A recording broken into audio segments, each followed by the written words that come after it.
Pelas margens do rio Lima, estendem-se as 51 freguesias que constituem o concelho de Pontes de Lima.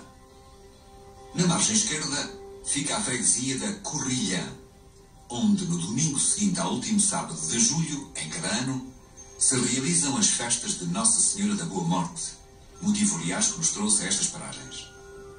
A Corrilhã, com cerca de 3.300 habitantes, tem origem na povoação fundada por um cidadão romano de nome Cornélio, daí o seu nome original de Vila Corneliana, e foi mais tarde vendida a Santiago de Compostela.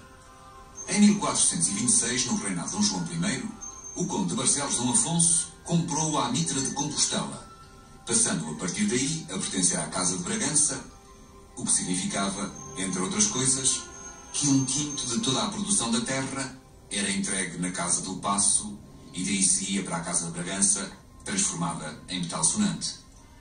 Com uma indústria quase inexistente, a grande maioria da população dedica-se à agricultura, explorando sobretudo os ricos campos da margem do rio. Como em toda a bela paisagem minhota, predomina o verde, salpicado de casas tradicionais e dos belos solares, exemplos ainda vivos da dominação senhorial da vida económica e social da região. Os monumentos religiosos são, como em todo o Minho, de grande valor. Na Corrilhã, destaca-se a igreja paroquial construída em 1182. Mesmo ao lado, porventura o monumento com mais interesse em toda a freguesia, a Capela de Santo Abdão. Diz a tradição que foi construída por 3 peregrinos italianos que, a caminho de Santiago de Compostela, prolificaram vivendo como ermitas. Durante muito tempo, foi local de romagem de gentes vindas de lugares muito distantes. Mas o centro das festividades é o Santuário de Nossa Senhora da Boa Morte. Sobranceira ao rio Lima, perde-se entre a vegetação luxuriante do Monte Danó, e a sua fundação deve-se a Luís Lima Pacheco, isto em 1695. A construção decorre com alguma morosidade, ao sabor da recolha de fundos, muitos vindos do Brasil. Em 1732 está a obra concluída e o monumento não oferece no seu exterior grande motivo de admiração. Porém, grande surpresa espera quem, desprevenido, ultrapassa as portas do santuário.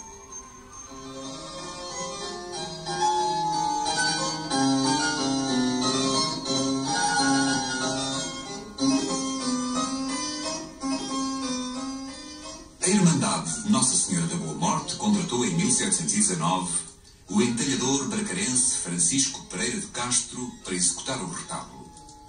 A obra, em talha dourada, é constituída por 3 motivos.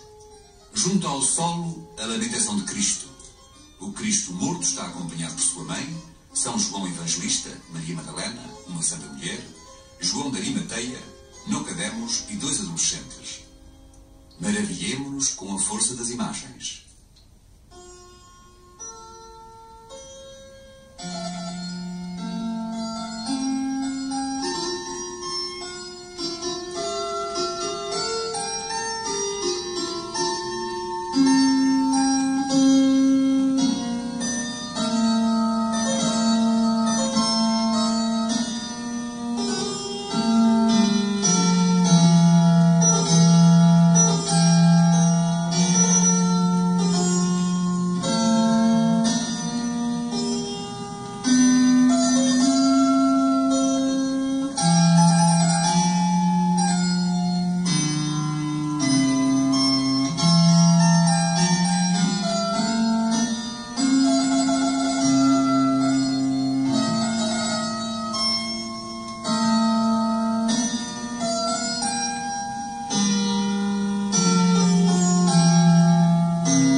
cena de maior imponência neste retábulo, quer pela dimensão, quer pela expressão da imaginária.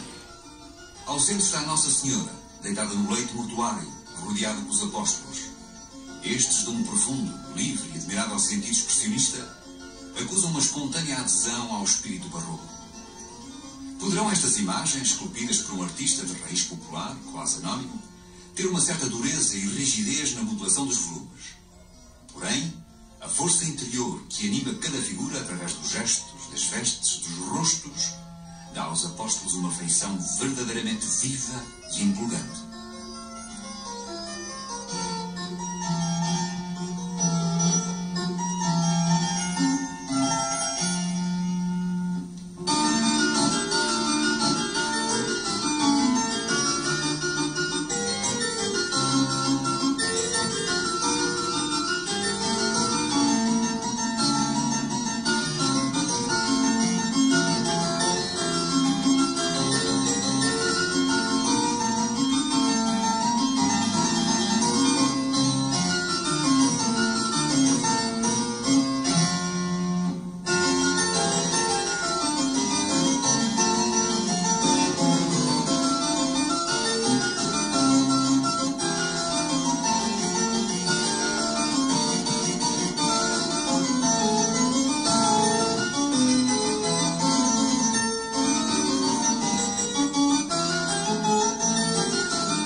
nu, aguarda a sua mãe.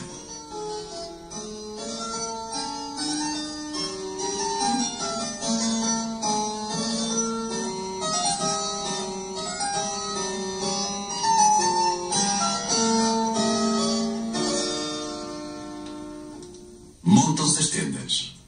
Preparam-se os churrascos. Os vendedores de feira que tudo vendem são indispensáveis na romaria. Há quem madrugador vá deitando um olho aos preparativos. O religioso e o lúdico não renegam os interesses económicos. Por isso, vencido o período negro da perepneumonia, aí estão as feiras de gado com toda a sua pujança.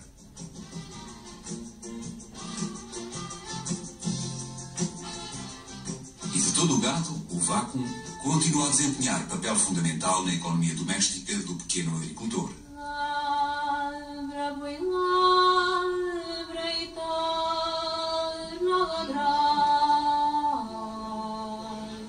Pedai ao Senhor que nos venha ajudar. O boi e o boieiro, transpostos para o canto e a música, de forma muito bela, pelo conjunto de raízes.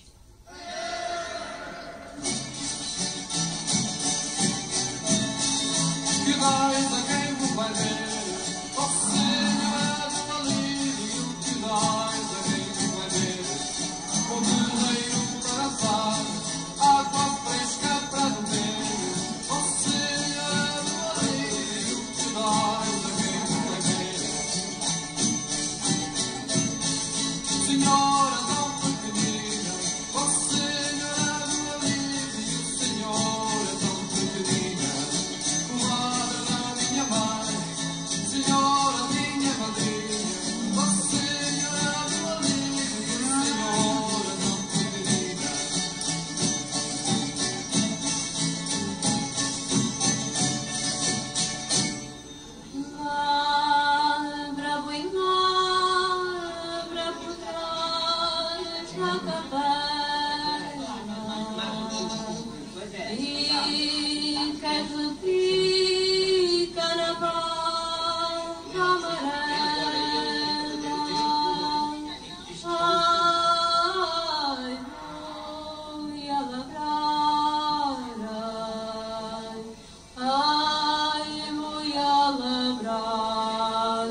Palavras, gestos, mistérios, onde o leigo não penetra, fervilham numa feira de gado.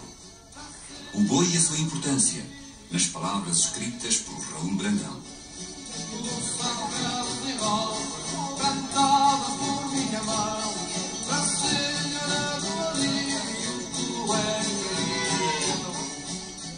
É com bosta que se truma o campo, que se barra o forno e o pipo da água a pé. É com bosta que se acrescenta a eira para secar o pão. Por isso, o boi faz parte da família. Vale mais do que o homem e é melhor tratado que a mulher. Tem cama quente e limpa e a comida escolhida e farta. O boi e o milhão, o estrumo e o pão são divindades para o lavrador. O vinho é acessório. Chove na casa, a corte é abrigada. Sem boi não se faz o carreto. Sem boi não se pode lavrar o campo, nem fabricar o esterco. Este bicho, paciente e dócil, quase majestoso, com a venta molhada pela baba, olha para a gente com doçura. Anos depois de vendidos, quando passam pela estrada, voltam o focinho para o sítio e mugem com saudade da casa, dos campos e talvez do homem.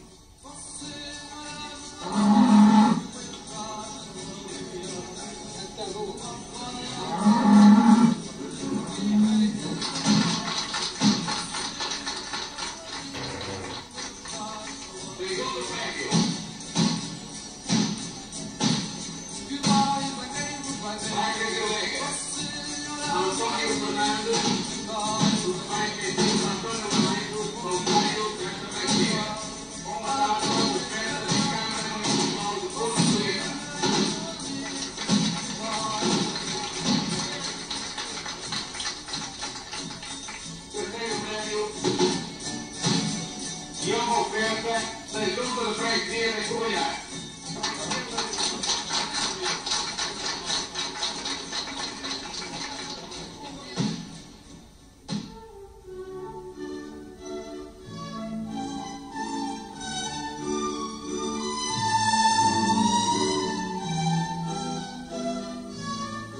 Ao contrário do que sucede em certas romarias que se realizam pelo país fora, algumas das quais visitaremos ao longo desta série, a origem da romaria de Nossa Senhora da Boa Morte não se perde nos tempos.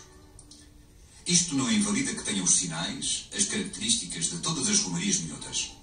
Por exemplo, a refeição onde se reúne a família nos alpendres das casas ganha na Senhora da Boa Morte características diferentes. Porque o santuário fica numa zona que não é povoada, a refeição tem um cenário diferente. As frondosas sombras do Parque do Santuário, aliás, primorosamente preparado para isso, com mesas de pedra espalhadas pelo recinto, que não chegam naturalmente para toda a gente. Por isso, estendem-se as toalhas, e sobre elas surgem os petiscos, e à volta junta-se a família.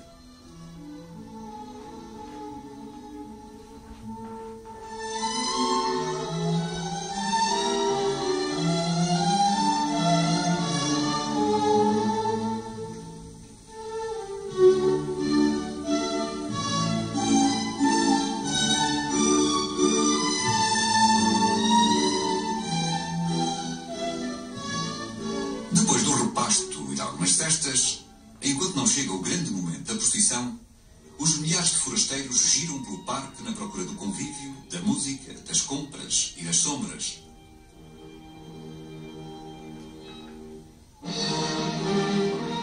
Namoros que se consolidam, negócios que se fecham, enfim, gestos, acordos e alguns desacordos, dos quais a romaria é feita.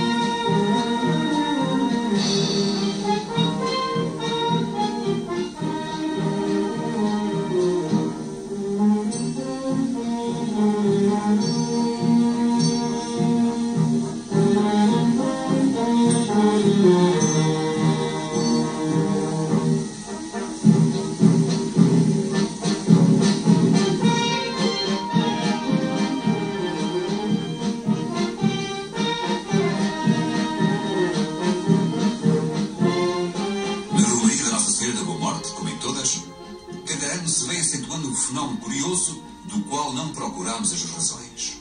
Nas procissões, momento comum a todas, cada vez mais procuram na representação, especialmente pelas crianças, motivo para aliciar os forasteiros.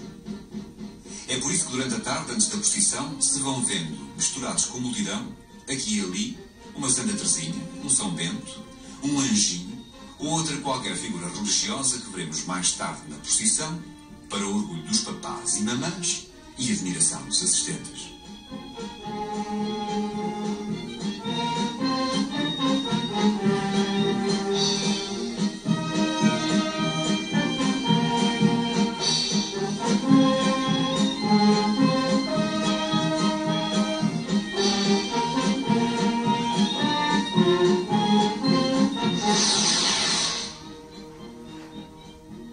Nas horas que antecedem a procissão, um dos pontos de peregrinação é o retábulo, onde o beijo nos pés de Cristo ou na mortalha da sua Santíssima Mãe será o momento íntimo entre cada um e o seu fervor religioso.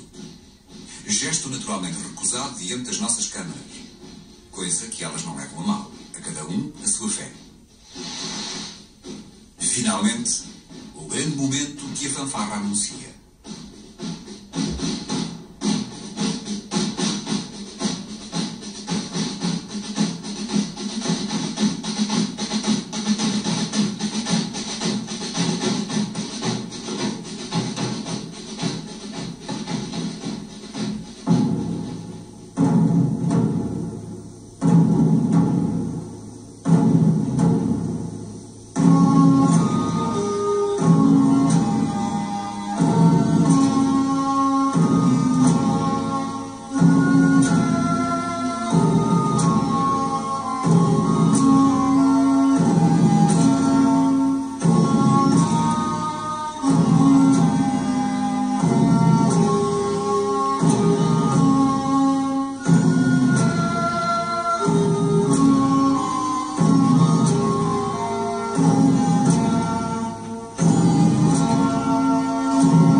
Descrever uma procissão é coisa que não nos abalançamos. E para quê?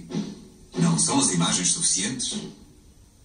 Quanto muito deixemos que o poema de António Lopes Ribeiro, na voz de Vilaré, enriqueça o que já é rico.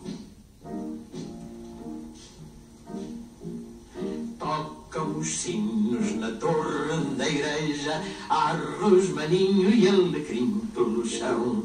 Na nossa aldeia, que Deus a proteja, vai passar a procissão. Mesmo na frente, marchando a compasso, de fardas novas vem o solidó. Quando o regente lhe acena com o braço, logo o trombone faz pó, pó, pó, pó, pó, pó, pó. Olha os bombeiros também alinhados, que se houver fogo vai tudo num fol. Trazem-lhe ao ombro brilhantes machados e os capacetes rebrilham ao sol. Tocam os sinos na torre da igreja, há rosmaninho e alecrim pelo chão. Na nossa aldeia, que Deus a proteja, vai passando a procissão.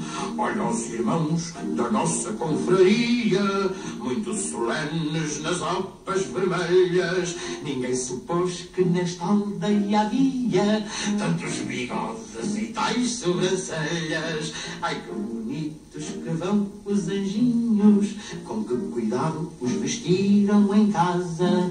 Um deles leva a coroa de espinhos e o mais pequeno perdeu uma asa. Tocam os sinos na torre da igreja, arros, maninho e alecrim pelo chão.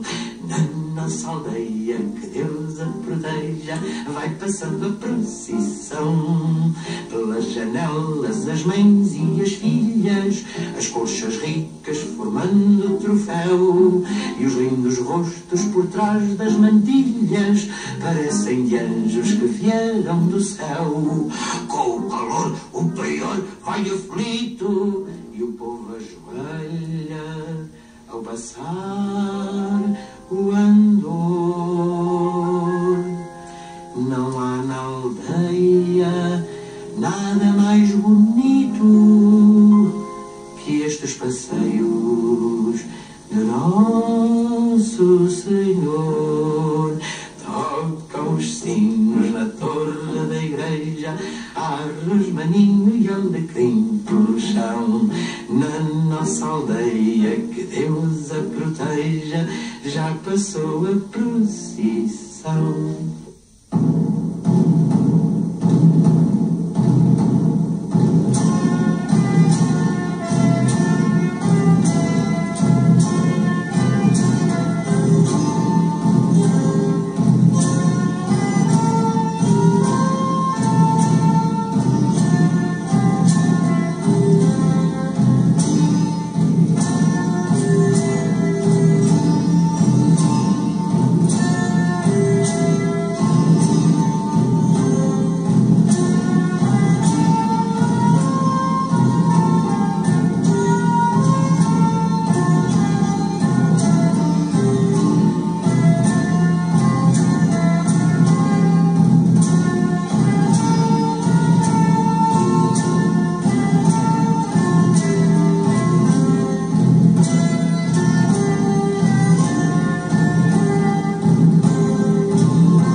Ainda à noite prossegue o arraial.